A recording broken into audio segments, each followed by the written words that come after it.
मुगल सल्तनत पर 16 साल कब्जा करने वाली हुस्ने मलिका की कहानी। उनका जन्म शाही परिवार में नहीं हुआ था, मगर उनकी खूबसूरती के चर्चे दुनिया भर में मशहूर थे। वो कंधार में जन्मी थी, एक बेहद खाते पीते ईरानी परिवार में, लेकिन नसीब उन्हें हिंदुस्तान ले आया और वो मुगल सल्तनत की सबसे ताकतवर महिला बनी। या यूं कहें कि उन्होंने पूरे के पूरे मुगल साम्राज्य पर अपनी हुकूमत जमा ली थी। उनकी अदाओं पर बड़े बड़े सूरमा आह भरा करते थे, मगर वो बहुत बड़ी शिकारी भी थी। वो ऐसी शिकारी थी कि हाथी पर बैठे हुए उन्होंने खूंखार आदमखोर शेर का शिकार कर डाला। बला की खूबसूरत, बेहद तेज दिमाग और शिकारियों का शिकार करने का शौक रखने वाली इस मलिका का नाम है महरून निसा। महरून निसा, जिसकी 2 शादियां हुई। महरून निसा कितनी शातिर थीं, इसका अंदाजा इसी बात से लगाया जा सकता है कि उसने दूसरा निकाह उसी शख्स से किया जिसके इशारे पर उसके पहले शौहर का कत्ल करा दिया गया था। महरून निसा के पहले शौहर का कत्ल कराने वाले शख्स का नाम है नूरुद्दीन मोहम्मद जहांगीर, जो अकबर के बाद हिंदुस्तान के तख्त पर बैठा और एक नजर में जिस औरत को वो दिल दे बैठा था वो कोई और नहीं बल्कि महरून निसा ही थी। नमस्कार, आप देख रहे हैं डेली बज़ इंडिया और आज हम जिस महरून निसा की कहानी आपको सुनाने जा रहे हैं उसे दुनिया नूर जहां के नाम से जानती है। वो अपने दौर की सबसे ताकतवर मलिका थी।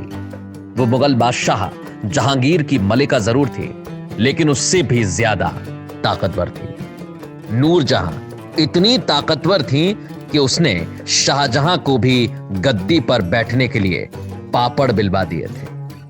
यूं तो शाहजहां रिश्ते में नूर जहां का बेटा था, लेकिन सल्तनत कहां रिश्तों का लिहाज किया करती थी। तो चलिए बिना देरी किए शुरू करते हैं नूर जहां की ये हैरत अंगेज करने वाली कहानी।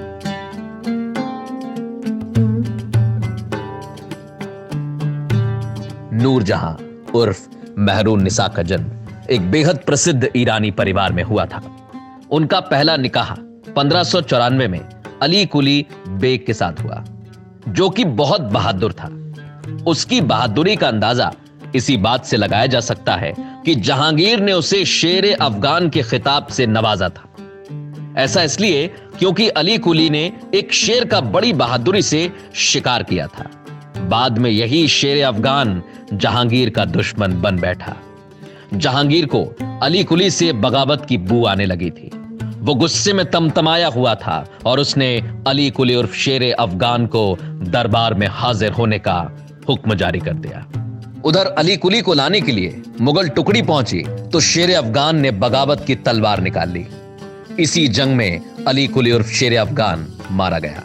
वो साल था 1607, जब महरून निसा विधवा हो गई। यही वो मोड़ था जो महरून निसा के नूर जहां बनने की वजह बना, और नसीब महरून निसा को आगरा के किले में ले आया, जहां से मुगल सल्तनत चला करती थी। इतिहासकार बताते हैं कि जहांगीर ने महरून निसा को पहली बार बाग में देखा। उस वक्त जहांगीर के हाथ में 2 कबूतर थे। उसने वो दोनों कबूतर महरून निसा को दिए, लेकिन जब वापस लौटा तो देखा कि एक कबूतर उड़ गया था। जहांगीर ने महरून निसा से पूछा कि एक कबूतर कैसे उड़ गया, तो महरून निसा ने दूसरे कबूतर को उड़ाकर जवाब दिया, ऐसे उड़ गया। बला की हसीन महरून निसा के तेज दिमाग को देखकर जहांगीर होश खो बैठा और महरून निसा के इश्क में उसी पल गिरफ्तार हो गया। साल 1611 में, यानी महरून निसा के पहले शौहर की मौत के 4 साल बाद, महरून निसा का निकाह अकबर के बेटे जहांगीर से हो गया और महरून निसा जहांगीर की 20वीं पत्नी बनी। निकाह के बाद जहांगीर ने महरून निसा को नूर महल का नाम दिया, जिसका अर्थ होता है महल की रोशनी।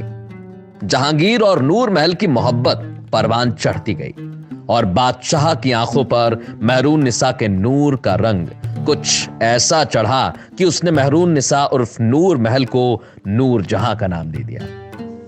अब महरून निसा पूरी दुनिया को रोशन करने वाली नूर जहां बन गई। नूर जहां का निशाना अचूक था। उन्होंने आदमखोर शेर का शिकार करके एक गांव को बचाया था। ऐसा कहा जाता है कि नूर जहां उस वक्त हाथी पर सवार थी और एक ही गोली में उन्होंने शेर का शिकार कर दिया था। नूर जहां की गोली की तरह उनकी चालें भी अचूक थी। नूर जहां यूं तो जहांगीर की 20वीं और आखिरी पत्नी बनी, लेकिन जल्द ही उन्होंने जहांगीर की सभी बीवियों को पीछे छोड़ दिया और वो जहांगीर की इतनी भरोसेमंद हो गई थीं कि उन्हें बादशाह बेगम के खिताब से नवाजा गया। मतलब अब नूर जहां मुगल सल्तनत की मलिका बन चुकी थी।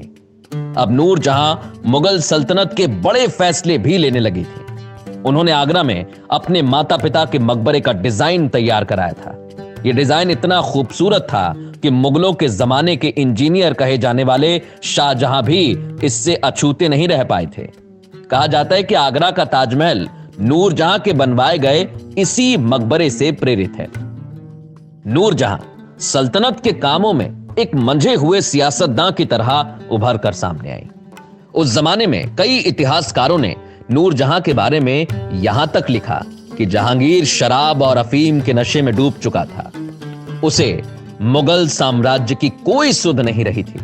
जहांगीर का तख्त पर होना और ना होना बराबर हो गया था, क्योंकि उस वक्त मुगल तख्त को नूर जहां ने संभाला हुआ था। जहांगीर ने नूर जहां को सरकारी कामकाज के सारे अधिकार दे रखे थे। नूर जहां के जमाने में मुगल सल्तनत खूब फली फूली। विदेशी व्यापार बढ़ाने से लेकर कारोबारियों के टैक्स वसूलने तक नूर जहां ने हर जगह अपने दिमाग का लोहा मनवाया। नूर जहां के काल में आगरा कारोबार का केंद्र बन गया था। नूर जहां कितनी तेज दिमाग वाली थीं, इसका अंदाजा इसी बात से लगाया जा सकता है कि उन्होंने अपना पहला शाही फरमान कर्मचारियों के हित में जारी किया। इस फरमान में सरकारी कर्मचारियों की जमीन की सुरक्षा की बात कही गई थी, जिस पर बादशाह बेगम यानी नूर जहां के दस्तखत थे। इस तरह उन्होंने पहले ही आदेश में सरकारी कर्मचारियों का दिल जीत लिया था। 1617 में मुगल सल्तनत ने चांदी के सिक्के जारी किए थे, जिन पर जहांगीर के बगल में नूर जहां का भी नाम छपा था। नूर जहां मुगलों के जमाने में भी बेहद आधुनिक सोच रखने वाली महिला थीं। इतिहासकार बताते हैं कि नूर जहां उस शाही बरामदे में आकर सबको हैरत में डाल देती थी, जहां सिर्फ पुरुषों को आने की इजाजत थी। वह शिकार भी करती थी, शाही फरमान देती थी और तो और उन्होंने एक से बढ़कर एक इमारतों के डिजाइन भी तैयार कराए। इतना ही नहीं, जब जहांगीर को बंदी बना लिया गया तब उन्हें बचाने के लिए सेना के साथ सबसे आगे नूर जहां ही चल रही थी।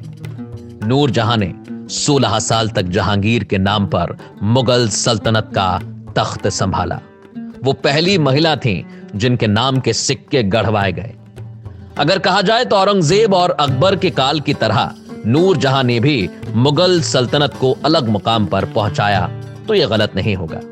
तो कैसी लगी आज की हमारी ये कहानी, हमें कमेंट करके जरूर बताइए और हां, डेली बज इंडिया को सब्सक्राइब करना ना भूलें।